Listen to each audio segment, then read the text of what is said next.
Mas, porque para praticar o homeschool é preciso ter planejamento, organização e disciplina.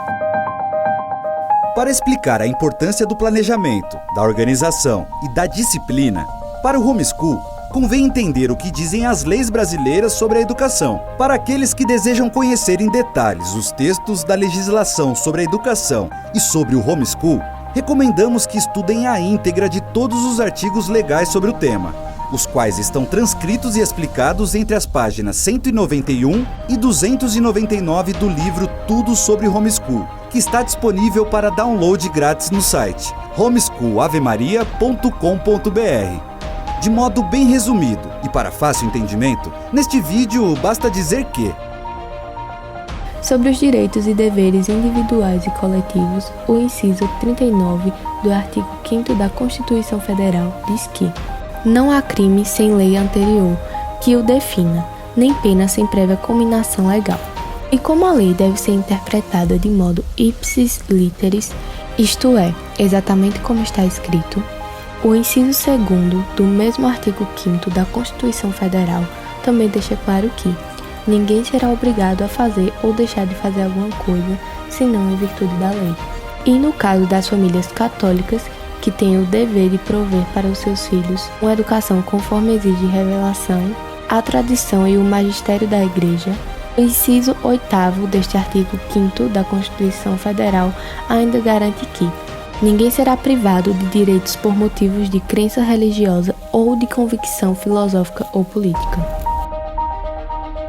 Examinando a legislação subconstitucional em sua estrutura hierárquica a respeito da educação existem vários acordos internacionais com os quais o Brasil é signatário, o ECA, Estatuto da Criança e do Adolescente,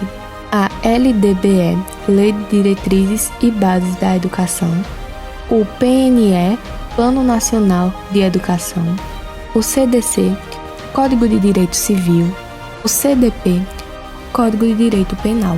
Porém, não há nestes documentos uma única linha que literalmente proíba o ensino domiciliar, mas sim vários textos que, ao invés de restringir, recomendam ampliar os meios formais e informais pelos quais as crianças, jovens e também adultos consigam ter acesso à educação e que garantam para as famílias o direito e a liberdade para prover para os seus filhos uma educação coerente com os seus valores, crenças e costumes. Portanto, especialistas do direito educacional garantem que a prática do homeschool não se trata de ilegalidade, mas de liberdade, um direito natural da família. E considerando que atividades ilícitas não podem ser regulamentadas, uma das evidências lógicas de que o homeschool não é ilegal, mas sim o exercício de um direito da família é o crescente número de cidades que, por meio da legislação local, vem dando exemplos de cidadania e aprovando regras básicas para tranquilizar os pais quanto à prática do ensino domiciliar com seus filhos. Algumas destas cidades exemplares são Guaíra, no Paraná, Brasília, no Distrito Federal,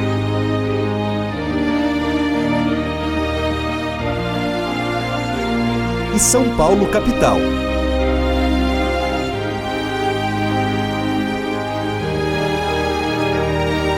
Itaúna, Minas Gerais,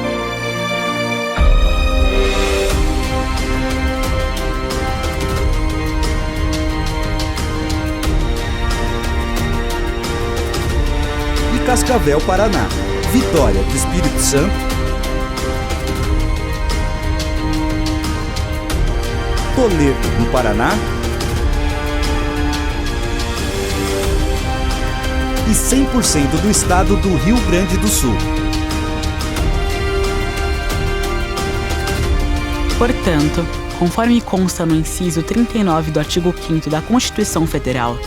a inexistência de lei específica que criminalize a prática do ensino domiciliar no Brasil, com exceção das cidades onde já foi regulado pelo legislador local, garante que o homeschool permanece 100% livre, ou seja, é um direito em todas as outras cidades do território brasileiro, mesmo sem que ainda exista uma regulamentação nacional ou local sobre o tema.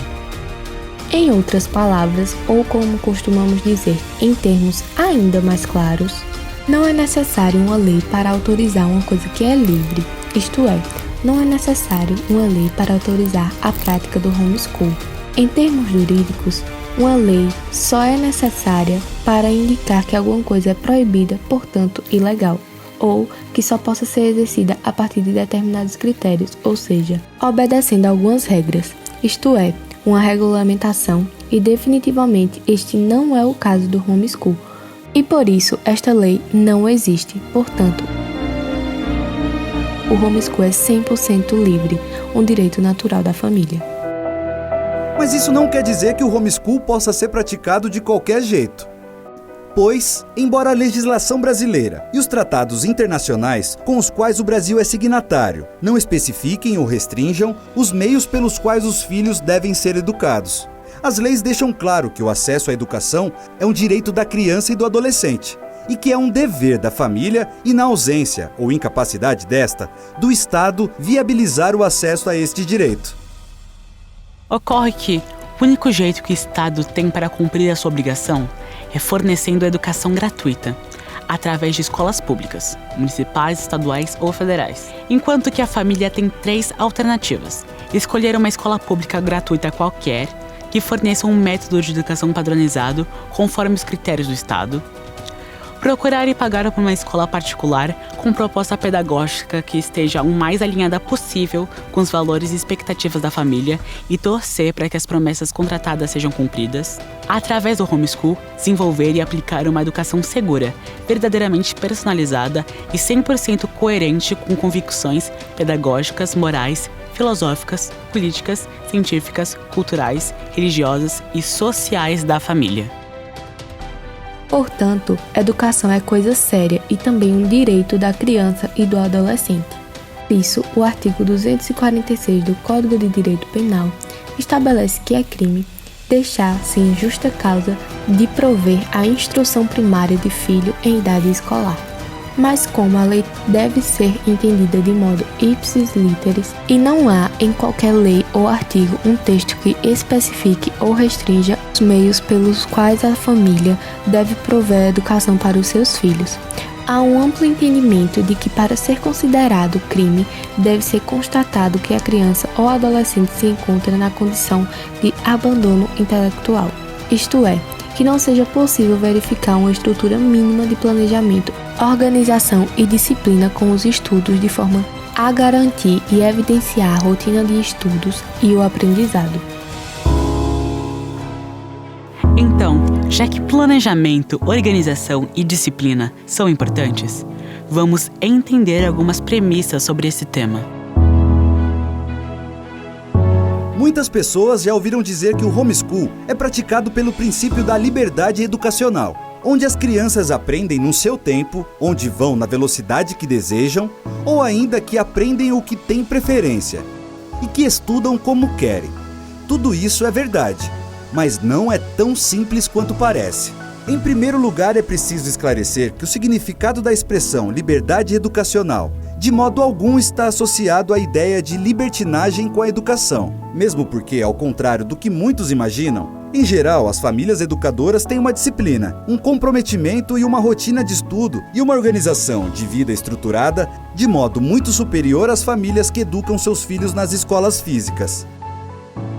Assim, cabe dizer que aprender no seu tempo ou ir na velocidade que desejam significa que os estudantes não precisam ficar presos a uma carga horária de 1 hora aula nas matérias que têm facilidade, ou que têm obrigação de alcançar o aprendizado num ritmo de tempo padrão nos temas que têm maior dificuldade.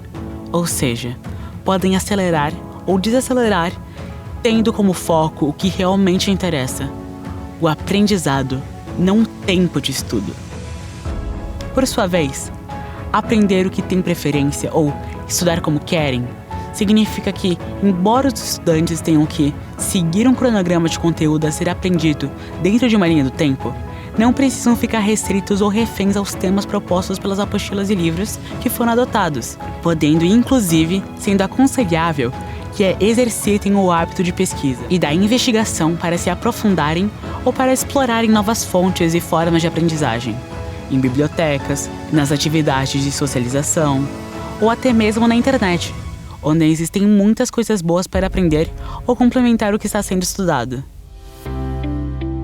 Esclarecido este ponto importante a respeito da necessidade de uma rotina educacional estruturada, é possível esclarecer com maior facilidade quando existem e como pode ocorrer algum risco legal por praticar o método homeschool e o que é preciso para evitá-lo. Neste sentido, há 2 tipos de segurança a tratar aqui: a segurança educacional e a segurança legal.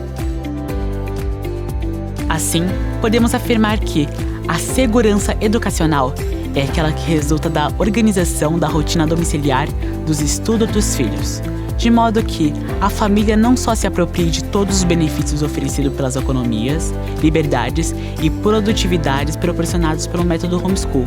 mas é uma segurança que é consequência de uma nova e inteligente disciplina e compromisso educacional que propicia aos pais educadores e seus educandos meios para implementar e colher os frutos dos procedimentos, dos sistemas e dos materiais educativos necessários para que consigam com clareza, previsibilidade, uniformidade e constância realizar o cronograma diário de aulas para que, ao final de um determinado período de tempo, que tradicionalmente é conhecido por ano letivo, as crianças e jovens consigam não só provarem que cumpriram todas as trilhas de aprendizado e processos de socialização próprios da idade e da etapa educacional, mas principalmente que sejam capazes de realmente evidenciar o conhecimento adquirido por meio dos temas que foram propostos no conteúdo curricular, de modo que os tutores também percebam que conseguiram com relativa facilidade executar, monitorar, ajustar, mensurar e testemunhar o passo a passo e o produto final da evolução do aprendizado e o crescimento humano de seus estudantes, que na maioria dos casos, por causa do vínculo afetivo entre professor e aluno, que nesse modelo de educação clássica são os próprios pais com seus filhos, conseguem alcançar na maioria das vezes resultados de aprendizado, de amadurecimento e de firmeza de caráter, muito superiores ao observado nas escolas físicas, onde os outros pais nunca ou raramente participam da formação pedagógica, moral, filosófica, política, cultural, científica, religiosa e social dos seus filhos. Já a segurança legal é consequência de critérios de verificação governamental que foram estabelecidos para o sistema escolar. E a partir de 1934, em detrimento do método homeschool, começou-se a ser implantado no Brasil, o qual, infelizmente e equivocadamente, muitas famílias e também funcionários públicos ligados à educação e à justiça pensam ser o único instituto educacional que existe ou que sempre existiu. Embora existam o interesse tributário e os problemas associados ao controle social e ao viés ideológico, político e partidário que vem sendo introduzido no material didático e nos procedimentos educacionais das escolas físicas, tanto públicas quanto privadas, não é o foco deste estudo avaliar a problemática ou os detalhes da história e da realidade da educação escolar no Brasil, mas apenas constatar que, por causa deles, surgiram muitas leis e burocracias ligadas à educação e, por isso, caso não queiram correr o risco de serem acusados por bons ou por maus fiscalizadores de abandono intelectual, os pais educadores precisam entender que os procedimentos que são necessários não é só para que consigam praticar o método homeschool com seus filhos, mas também para que sejam capazes de provar que estão fazendo tudo perfeitamente. Para concluir, embora seja raro, devido ao aparelhamento político de algumas instituições ligadas à educação ou devido ao viés ideológico de alguns funcionários públicos, os pais educadores podem ser ameaçados por estes maus ou maliciosos profissionais. Porém, isso só pode representar alguma preocupação caso as famílias tenham como evidenciar através do método homeschool que está sendo praticado que os filhos não estão em condição de abandono intelectual. Por isso é importante que os pais educadores tenham uma rotina educacional bem estruturada, que sejam capazes de apresentar para eventuais fiscalizadores as evidências da prática diária de estudos e que consigam mensurar e provar a evolução do aprendizado dos seus filhos. Caso tenham esta disciplina e organização, de modo algum, os genitores devem ficar amedrontados, pois, neste caso, não haverá embasamento jurídico para eleger abandono intelectual. Portanto, não caberá qualquer justa punição, nem mesmo coerente advertência. Se por meio do planejamento, organização e da disciplina, as famílias educadoras conseguirem evidenciar que estão cumprindo com perfeição a segurança educacional, automaticamente terão em mãos os métodos, os processos e as evidências para provar que estão em dia com a segurança legal e de modo algum poderão ser acusados de abandono intelectual.